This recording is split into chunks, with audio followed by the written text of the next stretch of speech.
Te estoy grabando, cabrón, apunta, te estoy grabando. Que te vean cómo la apuntan a estudiantes.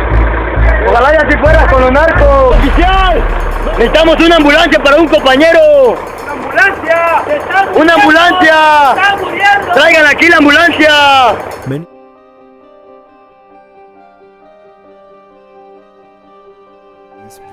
The state of Iguala, Mexico has been confronted with troubling times ever since September 26, 2014. On this day, 43 students at the Ayotzinapa Normal School went missing and 43 more were killed. The Normal School is an all-male school composed of nearly 600 students. Many of the school students are either very poor or come from farming families and live in the area that the school is located in. The school expresses very extreme views, some literally written on the walls of said school, and will take any non-violent action to express them.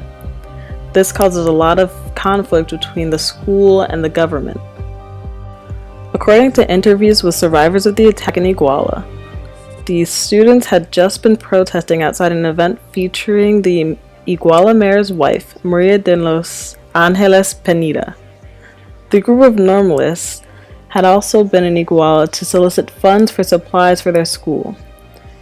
In order to return to the school, the students stopped and temporarily hijacked 3 commuter buses, a standard practice for normalist students that they say reflects their ideals for social struggle. The students, usually masking their faces, blocked passage to buses before boarding and requiring the passengers exit so that they can use the vehicles for their own transport. The non-violent hijacking of passenger buses has become so common that bus drivers know to turn over their vehicles to the students, who customarily pay off the drivers later for their trouble. This event has brought even more light to the troubling connection that the local government in Mexico may have with the drug cartels. After the initial attack on the students, police handed the 43 students over to a local gang, the Guerreros Unidos, and are alleged to have been murdered and their remains burned and disposed of.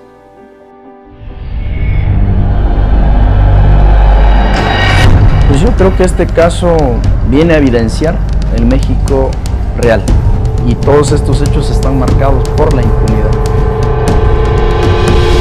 Estamos hablando de que los cuerpos estuvieron tirados, los heridos estuvieron desangrándose por más de 5 horas. The disappearance of the 43 Igualan students has sparked many accusations that the Mexican authorities are corrupt and the government is responsible. On September 26, Mayor Jose Luis Abarca allegedly ordered the Igualan police to stop and detain the students after they attempted to protest a public reception being held that evening to popularize his wife's political ambitions. Following orders, the Igualan police opened fire on the unarmed students, killing 5 and kidnapping 43. 2 days following the kidnapping, Guerreran authorities arrested 22 Igualan police for their involvement in the attacks, allegedly carried out with the Guerreros Unidos cartel.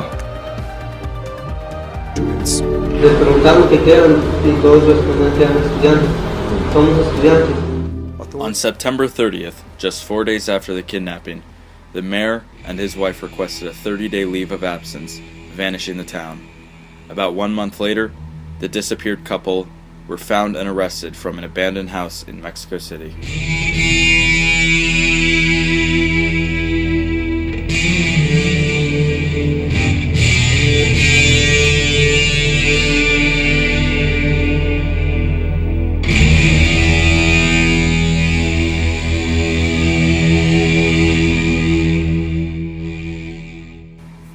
Prosecutors later found that his wife had close family ties to the Guerreros Unidos, which played a major role in the kidnapping and murdering of the 43 students.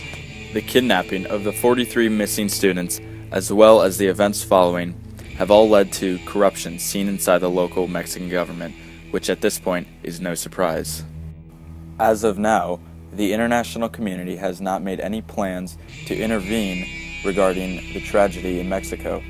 So far, the current situation is one that is very isolated from the rest of the world. Mexico's government has been corrupt for some time, and this was the final straw for the people of Mexico. Due to the recent kidnapping of the 43 male college students, there has been protesting and riots throughout Mexico City. Apparently, the students were mistaken to be gang members by the drug cartel, and Mexican police handed the students over to the cartel. The protesting is not only for the return of the students, but against the corrupt government and their relations with the drug cartel. The holidays are a time for families to come together, but this year was different for the families of the victims. As the families mourn over the loss of their missing sons, they ask the world to remember them and their sons and continue to fight the injustice of the corrupt Mexican government and the ruthless drug cartel. They created this video as a plea for remembrance. La pasamos felices con la familia. Hace un año lo vivimos, convivimos, hicimos en la casa así como de una cena y ahí. La pasé contenta con mis hijos porque pues estábamos todos juntos, aunque con una pequeña cena. Va a ser una Navidad triste, sin él y sin sus compañeros. Mi hijo no está y malos recuerdos quedan pues. Pues va a ser una Navidad muy triste, sin tener a nuestro hijo querido, ¿va? En mi casa ya no va a haber Navidad porque siempre tengo el recuerdo de mi hijo. Sin él sería una Navidad como cualquier otro día normal. Que el día de mañana él se iba a casar por la iglesia. Tiene 2 niños. Está difícil para que vuelva a ser normal como antes. Sabemos que nuestras autoridades no han hecho nada por recuperar a nuestros hijos. Vivos se lo llevaron y vivos los queremos, pues. Le exigimos al gobierno que ya se pongan a buscar o que nos dé respuesta, pues, porque ya son 3 meses ya que no sabemos nada de nuestros hijos. Estaré contenta hasta que mi hijo regrese a casa. Nosotros queremos, como padres, decirle a toda la sociedad que nos ayude, que nos apoyen, ¿verdad? Pedimos a las autoridades a nivel nacional, internacional, para que exijan al gobierno de México, Enrique Peña Nieto, para que nos ayude a solucionar los problemas que están suscitando en cada municipio.